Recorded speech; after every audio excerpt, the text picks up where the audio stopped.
হযরত আব্দুল্লাহ ইবনে আব্বাস রাদিয়াল্লাহু আনহুকে রাসূল সাল্লাল্লাহু আলাইহি সাল্লাম গুরুত্বপূর্ণ একটি নসিহা করেছেন, কয়েকটি নসিহা করেছেন। তার মধ্যে একটি ভিডিও আজকে আপনাদের দেখাবো, ইনশাআল্লাহ ভিডিওটি দেখবেন।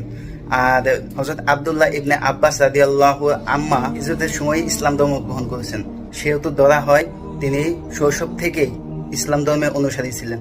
চলুন তাহলে ভিডিওটি দেখে আসি। বিষ্ণু ইসলাম এটা খুব সুন্দর করে বলেছেন। ওনার কাজিন চাচাতো ভাই আব্দুল্লাহ ইবনে আব্বাসকে একদিন অনেক নাসিহা করছিলেন।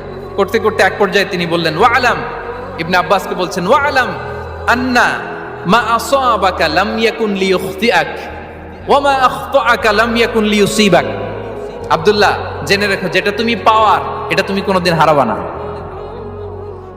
যেটা তোমার হওয়ার কথা ছিল ওইটা তুমি কোনোদিন মিস করবা না। আর যেটা তুমি পাওয়ার কথা না, গোটা বিশ্বের সব শক্তিকে হাতের মুঠোয় আনলেও সেটার দেখা তুমি পাবে না, পাবে না। ওয়া আলাম আন্নামা আসাবাকা লাম ইয়াকুন লিইখতিআক ওয়া মা আখতাআকা লাম ইয়াকুন লিইউসিবাক রুফিআতিল আকলাম ওয়া জাফফাতিস সুহুফ। আব্দুল্লাহ, রিজিক নিয়ে চিন্তিত হয়ো না, রিজিক নিয়ে পেরেশান হয়ো না।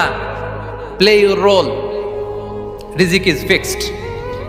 যেটা তুমি পাওয়ার তুমিই পাবা, যেটা তুমি পাওয়ার কথা না চেষ্টা করেও সেটা তোমার কাছে আসবে না।